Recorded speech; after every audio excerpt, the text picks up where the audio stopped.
नमस्कार दोस्तों, स्वागत है आप सभी का पाथ फाइंडर पर।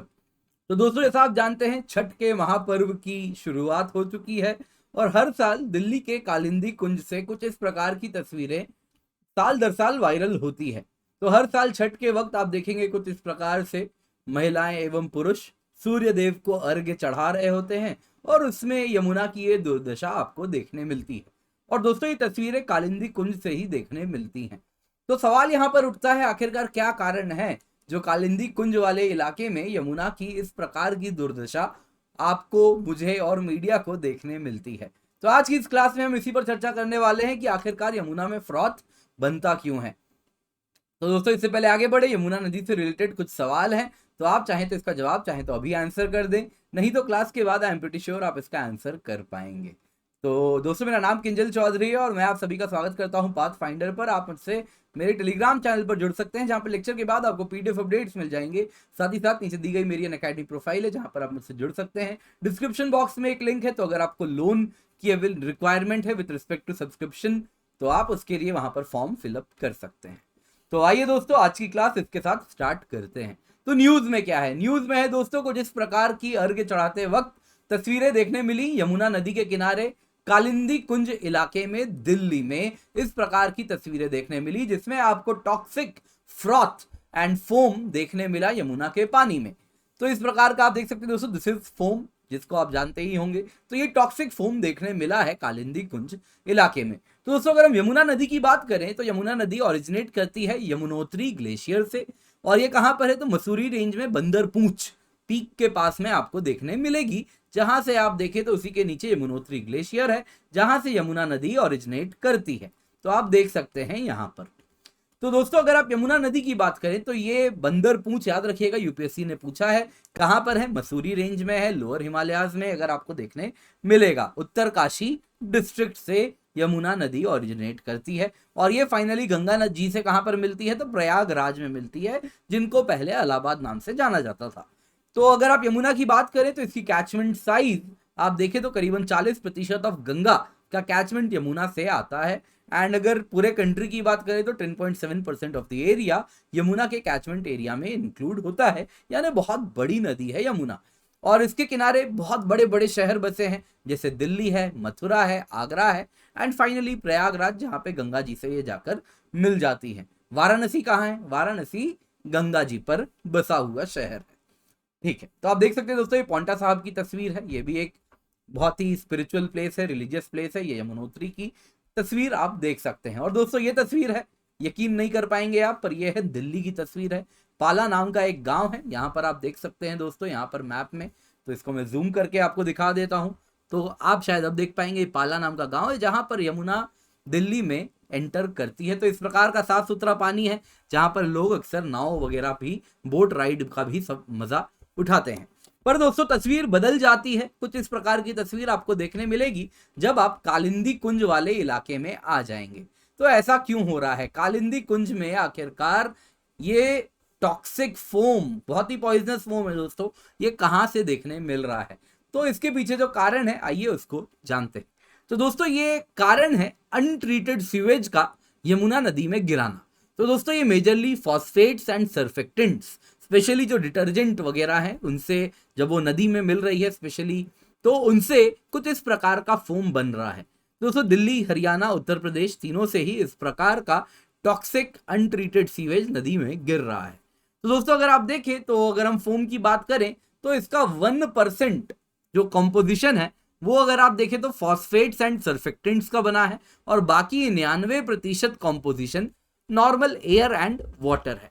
तो अब कहां से ये फोम फॉर्मेशन के लिए ये पोल्यूशन का जो सोर्स है, ये पोल्यूटेंट्स हैं, ये कहां से आ रहे हैं? तो दोस्तों, सबसे पहले जिनको जिम्मेदार ठहराया जाता है वो है अनट्रीटेड सीवेज, जिसमें कि सोप के डिटर्जेंट के पार्टिकल्स मौजूद हैं। और क्योंकि ये अनट्रीटेड सीवेज है तो सीवेज को ट्रीट नहीं किया गया है, तो इसलिए सोप डिटर्जेंट पार्टिकल्स को निकाला नहीं गया। ये सोप डिटर्जेंट पार्टिकल्स कहां से आए? दोस्तों, ये हाउस होल्ड से भी आए हैं, इसके सिवा हमारे घरों से भी आए हैं। इसके सिवा आप देखें तो इंडस्ट्रियल लॉन्ड्री इंडस्ट्री, जिसको अगर आप शहरों के किनारे किनारे बसे हुए आज के वक्त में कोलोकियल टर्म धोबी घाट से जाना जाता है, तो बेसिकली इंडस्ट्रियल लॉन्ड्री है वो भी जिम्मेदार है इस प्रकार के सोप डिटर्जेंट पार्टिकल्स के लिए। इसके सिवा इंडस्ट्रियल एफ्लुएंट्स हैं, कई आप देखेंगे यहाँ पे ड्रेन्स जो कि यमुना नदी में मिल रहे हैं, ऑर्गेनिक मैटर है एंड कुछ बैक्टीरिया वगैरह हैं जो कि रिस्पॉन्सिबल बताए जा रहे हैं इस प्रकार के फोम के पीछे। इसके सिवा शुगर एंड पेपर इंडस्ट्रीज से जो पोल्यूशन लोड आ रहा है वो भी जिम्मेदार ठहराया जा रहा है, वो ऑर्गेनिक मैटर प्रोवाइड कर रहा है एंड वो भी जिम्मेदार ठहराया जा रहा है इस प्रकार के फ्रॉथ एंड फोम के बनने के पीछे। तो दोस्तों यहाँ पे आइए इसको हम जरा सा डेप्थ में एक बार तस्वीर देखेंगे गूगल अर्थ में, उसके बाद हम समझेंगे आखिरकार ऐसा क्या स्पेशल होता है कालिंदी कुंज वाले इलाके में जो वहां पर इस प्रकार का फोम देखने मिलता है। तो दोस्तों आप अगर देखें यमुना जी की अगर हम बात करें तो ये देखिए सबसे पहले तो हरियाणा में दिल्ली हरियाणा बॉर्डर को सबसे पहले हम देखते हैं कहां पे दिल्ली हरियाणा बॉर्डर है, जहां पर आप देखें तो ये इसके इस तरफ आप ये वाला हिस्सा दोस्तों हरियाणा है, जैसे ही आप नीचे आए ये दिल्ली में इंटर आप कर जाते हैं इसके साथ। तो यहां तक अगर आप यमुना नदी देखें बिल्कुल साफ सुथरी नदी है, स्वच्छ निर्मल नदी है, ज्यादा पोल्यूशन लोड आपको देखने नहीं मिलेगा। इसके बाद दोस्तों पोल्यूशन लोड यमुना में शुरू होता है, अगर आप देखें तो ये यमुना वजीराबाद बराज के बाद ये दोस्तों मेन रीजन है जहां पे यमुना में आप देखेंगे तो इस प्रकार से आपको पोल्यूशन यहां पर काफी ज्यादा एंटर करता है। आप देख सकते हैं दोस्तों यहां पर कई ड्रेन्स हैं जो कि यमुना नदी में मिल रही है, आप देख सकते हैं दोस्तों ये सारे ड्रेन्स आप देख पा रहे होंगे और यहाँ पे आप देख सकते हैं रंग भी बदलता हुआ, तो पोल्यूशन लोड बहुत हाई होता है। पर जो भी है दोस्तों यहाँ पे सीवेज ट्रीटमेंट प्लांट्स फिर भी मौजूद हैं, भले वो sewage treatment plants under perform कर रहे हैं, जितनी अच्छी क्वालिटी होनी चाहिए वो नहीं है, उसके बावजूद ये फिर भी परफॉर्म कर रहे हैं। तो इसीलिए इस इलाके में दिल्ली में आपको कहीं भी इस प्रकार का फोम एंड फ्रॉथ देखने नहीं मिलेगा। ये फोम एंड फ्रॉथ आपको देखने मिलता है ओखला बराज के बाद। तो दोस्तों ये देख रहे हैं आप यहाँ पे दिस इज ओखला बराज है एंड ये आप देखें तो यहाँ पे उत्तर प्रदेश वाला बॉर्डर है, ये नोएडा वाला इलाका आ जाता है उत्तर प्रदेश का। तो आप यहाँ पर देखेंगे दोस्तों तो इस प्रकार से आपको कई शाहदरा ड्रेन है जो कि उत्तर प्रदेश से काफी पोल्यूशन लोड लेके आती है, यमुना नदी में मिलती है। इसके सिवा आप यहाँ पर देख सकते हैं दोस्तों ये ओखला बराज है दोस्तों। तो ओखला बराज में यहाँ पर कहते हैं तो जब पानी कुछ हाइट से नीचे बराज पार करके जब गिरती है तो यहाँ पे टर्ब्यूलेंस क्रिएट होता है और साथ ही साथ ये यूपी वाले जो यहाँ से ये जो यूपी वाला ये जो आप देख सकते हैं यहाँ पे शाहदरा ड्रेन है जो कि यूपी से नोएडा से काफी पोल्यूशन लेकर के आता है और अक्सर इसको दिल्ली पोल्यूशन कंट्रोल बोर्ड के कर्मचारी जिम्मेदार ठहरा रहे हैं कि ये जो कैनाल से जो पानी आ रहा है ये ट्रीट नहीं हो रहा है, ये जो सीवेज है ये ट्रीट नहीं हो रहा है, ये ड्रेन का पानी ट्रीट नहीं हो रहा है और इसी वजह से यहाँ पे जब हाइट से पानी गिरती है और साथ में ये इससे मिक्स होती है जो कि आप देखें तो पोल्यूशन में रिच है कुछ इस प्रकार का। तो आप इस प्रकार का देखें तो सर्फेक्टेंट्स एंड फॉस्फेट्स में रिच है, तो इसीलिए उसी इलाके में आपको ये समस्या देखने मिलेगी इस प्रकार की फोम फॉर्मेशन की। तो जैसा मैंने आपको स्टार्टिंग में बताया था ये फोम फॉर्मेशन की समस्या कहां पर देखने मिल रही है, तो दिल्ली में आप देखेंगे तो ये कालिंदी कुंज इलाके में कॉमन है। कालिंदी कुंज कहां है तो आइए जल्दी से देख लेते हैं क्या कालिंदी कुंज भी उसी इलाके में है। तो आइए ये देखिए दोस्तों, तो ये ओखला बराज है और इसी के पास ये जो इलाका है दोस्तों दिस इज कालिंदी कुंज। ये वाला जो इलाका है ये जो आप यहाँ पर देख रहे हैं यही है दोस्तों कालिंदी कुंज पार्क, आप देख सकते हैं तो यही इलाका है कालिंदी कुंज। तो जब बराज से पानी हाइट से गिर रही है और वो पानी किससे मिल रही है, इस सहादरा ड्रेन से आए हुए पोल्यूशन से जो कि सल्फेट्स वगैरह में रिच है एंड सर्फेक्टेंट्स वगैरह में रिच है, तो उससे जब मिल रही है तो यहाँ पर इस प्रकार का फोम बन रहा है। तो सेंट्रल पोल्यूशन कंट्रोल बोर्ड की अगर हम बात करें तो उनका अगस्त में उन्होंने एक रिपोर्ट दिया था, तो उन्होंने कहा है कि जो फोम फॉर्मेशन हो रही है वो मेजरली ओखला बराज के बाद देखने मिलती है और इसके पीछे उन्होंने जो कारण ठहराया है, जिसको जिम्मेदार ठहराया है, वो है ओखला बराज में जो डिस्चार्ज है वो सर्फेक्टेंट्स एंड फोमिंग एजेंट्स में रिच है। तो वो अगर आप देखें तो वही जिम्मेदार है फोम बनने के पीछे। तो अब कौन जिम्मेदार है इसी की अगर हम बात कंटिन्यू करें तो ये फ्रॉथिंग कालिंदी कुंज वाले इलाके में ही सबसे ज्यादा देखने मिलती है और ये ओखला बराज के ही डाउनस्ट्रीम में है। तो सीनियर दिल्ली जल बोर्ड के जो ऑफिशियल हैं उनका जो कहना है, अगेन ये दिल्ली जल बोर्ड के ऑफिशियल का कहना है, कोई न्यूट्रल पार्टी नहीं है, ये वो पार्टी है जो कि ऑब्वियसली अपनी गलती छुपाना चाहेंगी। मैं ये नहीं कह रहा कि वो छुपा ही रहे होंगे, लेकिन उनको ये मतलब ये एक कारण हो सकता है जिसके हम मुंह नहीं मोड़ सकते। तो जो भी है, इनका जो कहना है, इनका कहना है कि सीवेज फ्रॉम दिल्ली को आप दोषी नहीं ठहराएंगे। अगर सीवेज दिल्ली से दोषी होती तो ये वजीराबाद के बाद आपको पूरे दिल्ली में हर जगह यमुना में देखने मिलता, कुछ इस प्रकार के फोम एंड फ्रॉथ फॉर्मेशन देखने मिलते। लेकिन ये सिर्फ और सिर्फ अगर आप देखें तो कालिंदी कुंज इलाके में ही कॉमन है। तो उसके पीछे वो कारण ठहरा रहे हैं कि ये जो शहादरा ड्रेन है जो यूपी से आ रही है, जो कि यमुना नदी में अपना पोल्यूशन गिरा रही है, वो अनट्रीटेड सीवेज कैरी करती है। वो अगर आप देखें तो अनट्रीटेड सीवेज कैरी करती है और वही रिवर को पल्यूट कर रही है। और लेकिन दोस्तों जो भी है, ये तो उनका कहना है, दिल्ली जल बोर्ड के ऑफिशियल का कहना है।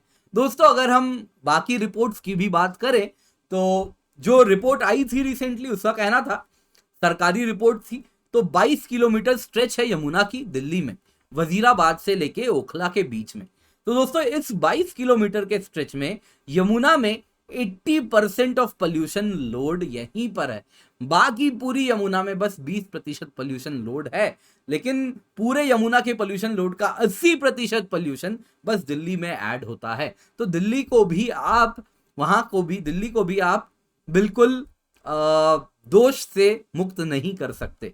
वहीं और भी रिपोर्ट थी, तो जो 35 सीवेज ट्रीटमेंट प्लांट हैं दिल्ली एनसीआर रीजन में, उसमें से 24 यानी 24 आउट ऑफ 35 जो एनसीआर में सीवेज ट्रीटमेंट प्लांट हैं, वो जो स्टैंडर्ड होना चाहिए, मिनिमम स्टैंडर्ड होना चाहिए, जो प्रिस्क्राइब्ड स्टैंडर्ड होना चाहिए वेस्ट वाटर के ट्रीटमेंट का, वो मीट नहीं करते। यानी सीवेज ट्रीटमेंट भी प्रॉपरली नहीं हो पा रही है। तो इसीलिए यहाँ पे दोषारोपण करना बहुत आसान है एक स्टेट का दूसरे स्टेट पर जो भी है यहाँ पर, क्योंकि यमुना ये कोई स्टेट देख के तो बहती नहीं है, ये तो बस अपना रास्ता यमुना जी चलती जा रही है। तो इसलिए बहुत जरूरी है कि यहाँ पे सारे स्टेट्स एक साथ इकट्ठा हों और मिल के इस प्रकार के पोल्यूशन से यमुना जी को मुक्त कराएं।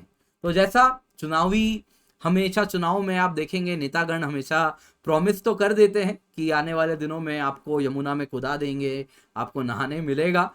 तो वो सपने पूरे करने के लिए आपको हमको सरकार पे इसी प्रकार से प्रेशर डालना पड़ता है कि वो अपनी जिम्मेदारी पूरी करें और पोल्यूशन, जो कि आज के टाइम में बहुत बड़ी समस्या है, उसके लिए काम करें। और ये बात जो हो रही है कि इस प्रकार से फ्रॉथ देखने मिल रहा है, फोम देखने मिल रहा है, ये बातें बस छठ तक ना हो। छठ के बाद भी आप पोल्यूशन की बात करें, दिवाली के बाद भी आप एयर पोल्यूशन की बात करें, छठ के बाद भी आप इसी प्रकार के यमुना जी के पोल्यूशन की बात करें, तो तभी चेंजेस आएंगे। ठीक है दोस्तों, तो आपको बता दूं स्पेशल प्राइस वीक है अनअकैडमी का, जिसमें एक साल की सब्सक्रिप्शन की कीमत है 46,739 रुपीज और एक साल की जीएस एंड ऑप्शनल की आइकनिक कॉम्बो की सब्सक्रिप्शन की कीमत है 63,989 रुपीज। ये सारी कीमतें तब है जब आप KC10 कोड का इस्तेमाल कर रहे हैं। तो KC10 कोड से आपको बहुत सारे एडवांटेजेस हैं, आपको मालूम ही है, जैसे कि आपको मेरी हैंड होल्डिंग मिलती है, मेंटरशिप मिलती है, एंड मेरी जो गाइडेंस है वो सारे सब्जेक्ट्स ऑफ जीएस, ऐसे एंड ज्योग्राफी ऑप्शनल को कवर करती है। तो दोस्तों आइए आज का सवाल देख लेते हैं। तो यमुना नदी के संदर्भ में आपसे 2 स्टेटमेंट्स दिए गए हैं, आपसे पूछा जा रहा है इनमें से कौन सा ट्रू है। तो स्टेटमेंट 1, क्या ये एक एंटीसीडेंट रिवर है? बिल्कुल एक एंटीसीडेंट रिवर है। लेकिन क्या ये तिब्बत से ओरिजिनेट करती है? बिल्कुल नहीं, ये तिब्बत से ओरिजिनेट नहीं करती है। तो ये आपको जैसा मालूम है उत्तराखंड में ही ओरिजिनेट करती है, बंदरपूंछ के पास में। तो statement 1 is wrong. Statement 2, Delhi, Mathura, Agra, Varanasi क्या यमुना के किनारे बसे हैं? बिल्कुल है, दिल्ली है, मथुरा है, आगरा है, वाराणसी नहीं, ये तो गंगा जी के किनारे बसी है। तो स्टेटमेंट 2 भी गलत है। तो आज का सवाल का जवाब हो गया डी, नीदर 1 नॉर 2। तो दोस्तों जब भी अनअकैडमी आए यूज द कोड KC10, क्योंकि जब आप ये कोड यूज करेंगे तो आपको सिर्फ 10% ऑफ नहीं मिलेगा, आपको मेरी मेंटरशिप मिलेगी, हैंड होल्डिंग मिलेगी, बेस्ट नोट्स मिलेंगे और जो गाइडेंस है वो सारे सब्जेक्ट्स ऑफ जीएस, ऐसे ज्योग्राफी ऑप्शनल को कवर करती है।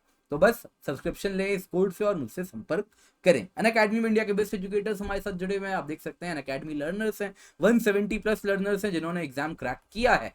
एंड वैसे ही फ्री टेस्ट सीरीज भी हम आपको ऑफर कर रहे हैं, तो जल्दी से एनरोल करें using the code KC10। And अपने लोन, हम आपको लोन की भी बेनिफिट ऑफर कर रहे हैं, तो डिस्क्रिप्शन बॉक्स में एक लिंक है, तो उसको क्लिक करें एंड लोन का फायदा भी उठाएं।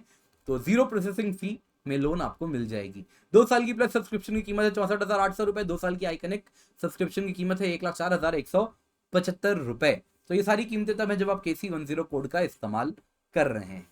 इसके सिवा दोस्तों आपको बता दूं, ऑप्शनल सब्सक्रिप्शन की कीमत है 1 साल की 24,750 रुपए on using the code KC10। Unacademy UPSC current affairs combat भी हम रन कर रहे हैं, KC10 कोड से इसमें जल्दी से एनरोल करें। UPSC CSE बैचेस हैं जिनका हिस्सा आप बन सकते हैं, तो हिंदी इंग्लिश बाइलिंगुअल 1 साल 2 साल दोनों ही बैचेस अवेलेबल है। मिशन AR1 मेंस बैच भी अवेलेबल है, तो जल्दी से जाएं अनअकैडमी सब्सक्रिप्शन ले using the code KC10। Thank you so much for joining, have a great day.